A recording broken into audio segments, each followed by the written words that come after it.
My name's Juliet Patet. I'm 17 years of age. I came from Rwanda. Why we came from Rwanda? Because my dad had land disputes because he had inherited land from his father and he had step brothers. So they didn't feel good about that at all because he had remained with the land, the rights over the land. So we went to the court and my dad won.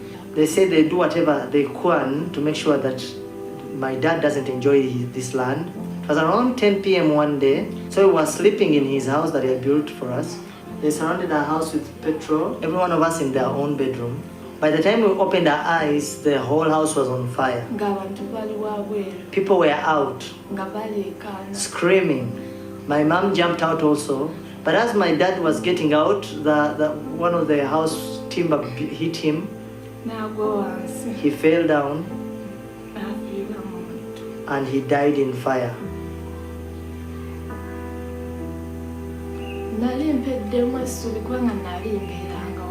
I had lost all hope because I was at home doing nothing. Now, by that time we were in Rwanda, we came to Uganda.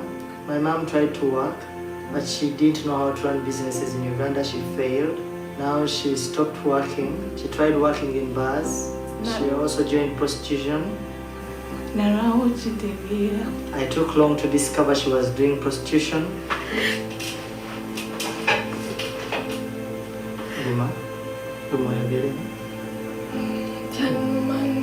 It greatly hurt me.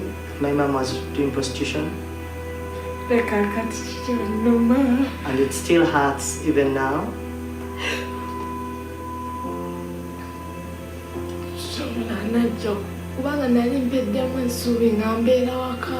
I had lost all hope. Then somebody brought me to breakdown that helped me.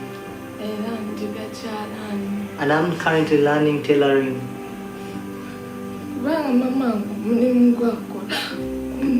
Because I hate the job that my mother does.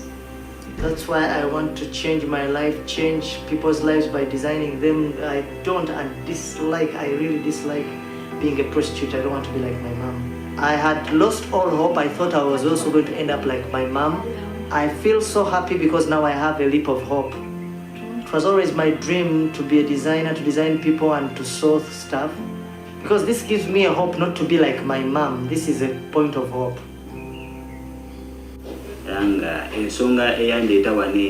The reason as why I came to study, I've been through hard times. I studied till S4, my dad died, and I had to take care of my siblings and pay for their school fees. Right now I'm studying so that I can be able to take care of my family. Now in snatching of phones and those bags, jail was the usual norm of the day. We would be in and out all the time. So we would go for missions and rob, but sometimes if it goes bad, you would be beaten. If it goes well, you would earn something. What changed me mostly is I went with a friend who, when we robbed the bag, there was nothing. But when the mobsters got hold of him, they beat him to death, but literally in the bag there was nothing that we had robbed. Then there was a fear that my friend has died for nothing. We didn't gain through our robbery here, but he's gone.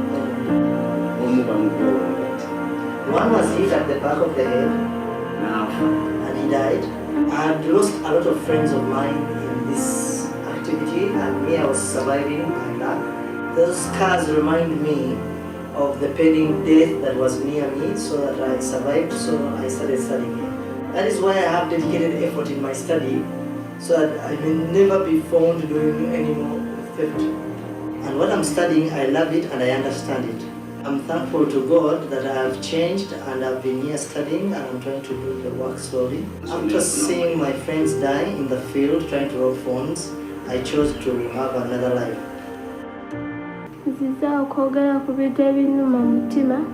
I've come to talk about those things that hurt me in my heart. And those things that I go through at home.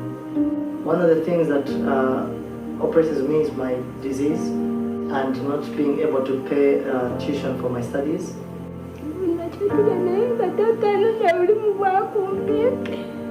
Yeah, we try to survive and getting what to eat is a struggle.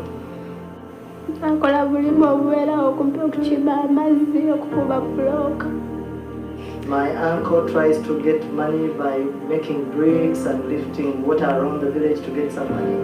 And the money is so small. Ate nga tuli bangi ewaka. And we are so many at home. Abamu beetula. Most of the family people are prostitutes.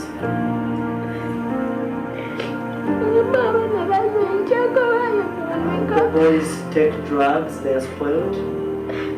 Because her treatment is expensive, it requires specific hospitals, so they'll just calm down the disease because she's highly asthmatic and she has a heart problem, cardiac problem. So that now also affects her life because she can do nothing.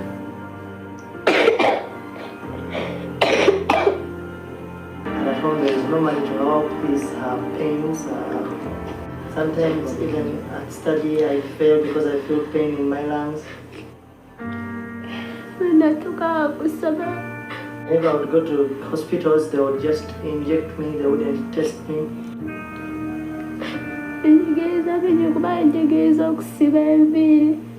At Breakdown, I learned how to hairdress, and I believe if I'm done with my education here, I'll begin to work. In that way, I'll be able to sustain my life. Gas, I came here, I was a school dropout. My mom could no longer support my school fees, she had a pending loan. None of the family members takes care or even minds if I exist or still live. My mom was raped.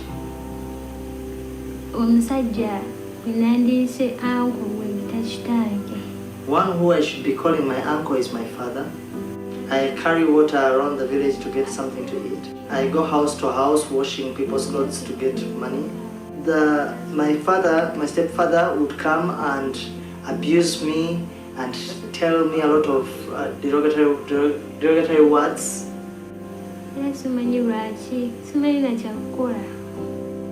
I don't know how to handle that situation.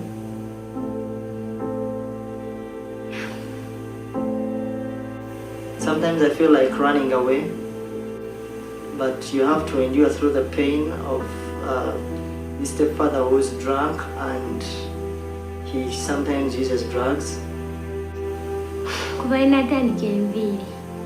Since I began here, now people come home and then I break them from home and they go smart. And I'm proud of that. Breakdown is all the kunyamba. Breakdown has helped me identify and know what I should be doing. They've trained me how to start up a small business and how to entertain customers. I didn't know that in business there were losses and profits. So when you start your businesses, in as much as you expect the losses, but you try so much to make sure you get profits. I've been able to introduce many students to this place who have failed out of school because of different circumstances, so that they can help their lives for the future. And I would love to bring as many as I can and inform as many as they are there to come and discover what they can be and help their lives. Breakdown Uganda. I am delighted for being part of Breakdown Uganda because now my life is becoming easier.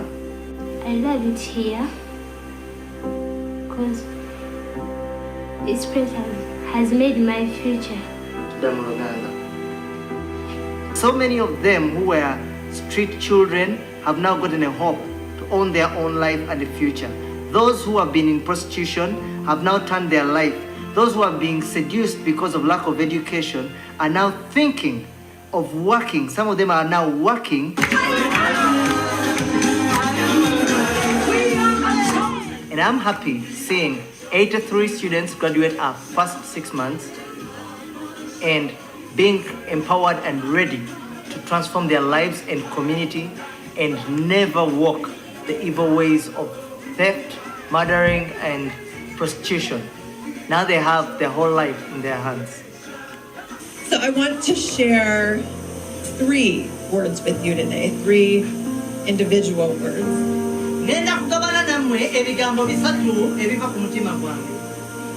And the first word is proud. Ekigambo ekikulu ennyo kiri kusanyuka. This is a word that is so very important for every one of you to hear. Kigambo kisufu nnyo bw'okuwulira. I am so proud of you. Nze mbenyumirizaamu. Abadde bangolola ne bamutegeeza Oluganda.